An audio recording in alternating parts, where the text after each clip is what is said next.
back in the early part of my studies when I was doing my master's degrees, I was taught to never do one thing.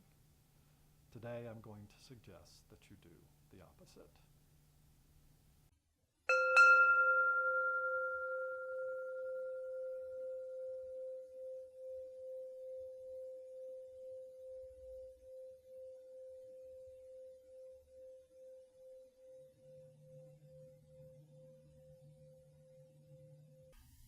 Early on in my studies, I was trained to be a therapist.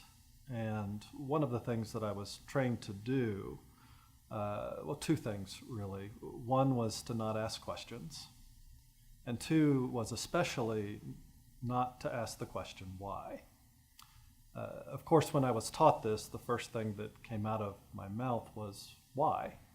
Why can't I ask about why? And what I was told by my supervisors and by colleagues at that time was that why makes people defensive.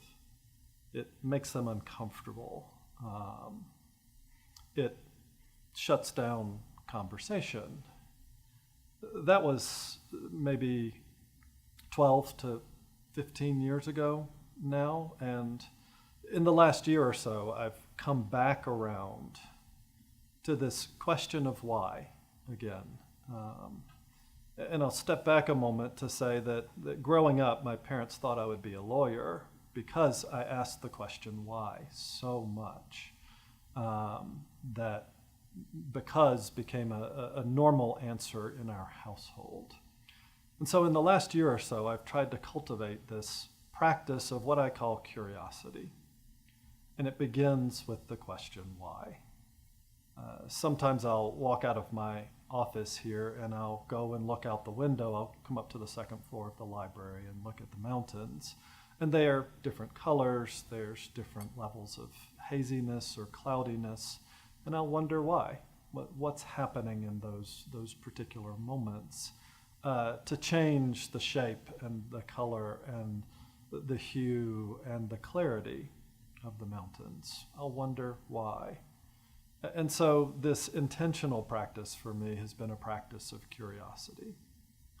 And I think if we approach life to some extent, if we approach our studies, if we approach our nonprofits, our parishes, our positions of leadership with a sense of wonder, that the question why can become an intentional practice to not only understand what is happening around you, but also the motivations of the people that you come in contact with. Why did they react when you said something or suggested something? And to ask this out of a genuine theological and spiritual curiosity and care for that person in that moment or that group or that parish helps us kind of delineate what this means to us at the end of the day. And that, to me, is one of the most important things that we do as students, that we do as professors, teachers, pastors, leaders, chaplains, whatever it is to be curious about the other, to be curious where they came from, what motivates them to respond in certain ways. And with a genuine sense of wonder, be present to what that is that they're bringing with them to these moments. And so I would challenge you, as best you can, and maybe not in the lawyery, antagonistic way that I used to do it as a child, but as a person who is genuinely curious about other things, about new knowledge, about the intersections of important things, to practice asking